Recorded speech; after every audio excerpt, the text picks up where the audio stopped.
Are you serious? Are you serious? Okay, guys, so I've opened up the green file and I've went ahead and put it in this computer.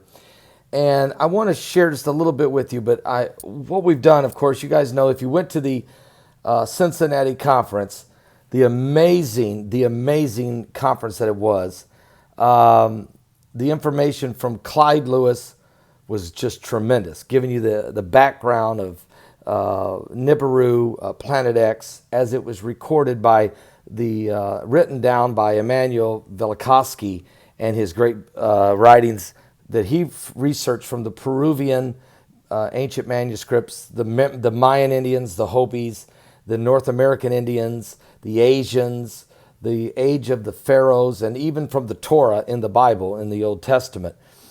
But then John Moore did a tremendous job with that, his intelligence from being in Army intelligence and setting in those actual military briefings with generals when they revealed that Planet X was an actual object that was coming in a binary system to affect the Earth, and what they told those guys to do. He gives you that full presentation.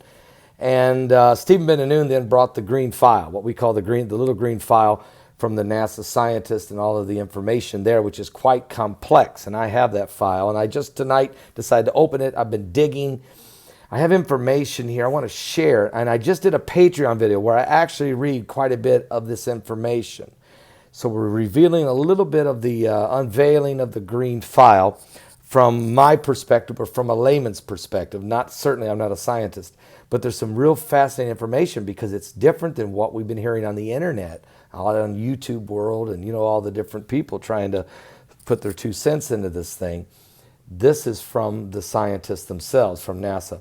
And I want to, I put it, I tell you what, I put it on my Patreon channel because I can do it there. Okay. And it's at Patreon. And so I read quite a bit of it. It's about an 11-minute video or something like that, 9, 10, or 11 minutes, something like that. So you can go there and look, those of you who are members of my Patreon, you already love that channel. That's exclusive content there. Okay. And it doesn't cost that much to become a Patreon member, okay? You're just supporting me in the gospel to get the gospel out. And it's also good information. And it's stuff I can't share here. I can share a little bit here. I'm okay to share a little bit here, but I can't get into the rest of it. You got to go over to Patreon to get that. Bottom line is this, and there's hundreds of files of information in this. But the binary companion planet. Our binary companion will be found in an elliptical patch centered around the right ascension at 17 hours and 45 minutes, and the declination will be at 22 degrees. Let me read a little bit more here. So So our procedure that our binary companion will be found in an elliptical patch centered around the right ascension at 17 hours and 45 minutes, and the declination will be 22 degrees. The dimmer of the two dwarfs has not been found, but the one has, with a temperature of about 100 degrees Celsius. That's the boiling point of water, and not much different from the temperatures inside of a sauna. At such temperatures, we can expect that the brown dwarf to have properties that are different from previously known brown dwarfs and much closer to those of giant exoplanets. It could even have water clouds in its atmosphere, according to it. I'm not going to give you the astronomer's name, nor am I going to give you the NASA scientist's name, nor their colleagues that worked on this at the University of Hawaii Institute of Astronomy, as well as those that worked at it in the observatories. And it names 2 different observatories. Matter of fact, they say, in fact, once we start taking images of this gas giant planet around the sun like stars in the near future, we expect that many of them will look like CFB DSIR 1458 plus 10b. That apparently is a planet that they are aware of, and they know what that planet looks like and its properties are. So in this file, they talk about two dwarf planets, not just one. The one they have identified, the one they know, Planet X. And they even know it's a giant planet, and it has a temperature on it of about 100 degrees Celsius. And of course, they'll get more of that information the further they go. How do they know that? I don't know.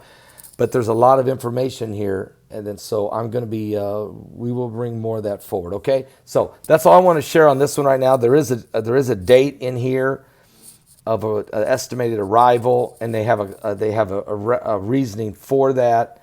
And Stephen Ben-Nun shared that information as well as. But I'm not sure what that means by that arrival date of not to hit the Earth. It has nothing to do with a collision with the Earth, but it has to do with, I think, using a laser as a cloaking device for transmitting planets. Estimated arrival of December 6, 2023 at 9:18 p.m. Look, there's some more information in here. Check out my Patreon channel. I give you a lot. I read a lot of this information. For some of you, that's going to make a lot of sense for you, okay? And for others, it's going to be, okay. Key thing here is that this is revealing that, you keep hearing them say they're looking for the elusive planet. They know where Planet X is. They're looking for the elusive second dwarf in this process. That's what Michael Brown and his colleague, Sebastian, that's over there in Hawaii, every night that's staring up in the stars, that they're looking for the elusive planet. That's why they keep giving you different names. Planet number 9, the Goblin, Planet X, Nibiru. I mean, we're hearing all kinds of... Guys, thank you for watching this. Here's the bottom line. I'm just a preacher, okay? Give your life to Jesus Christ. The heavens are shaking, and here's why. Because it's about ready to... Look, just why I had a show today with Steve Quayle. The interplanetary shockwave that hit the Earth on Sunday night. It was more powerful than a CME off the sun, yet it wasn't a CME. It didn't come from the sun. And they admitted that on spaceweather.com. Guys, the heavens are shaking. Jesus said there will be signs in the sun, the moon, the stars, distress of nations with perplexity. The sea, the waves will be roaring. And men's hearts have failed them for fear, for looking after those things coming upon the earth. For the powers of heaven shall be shaken. Are you saved?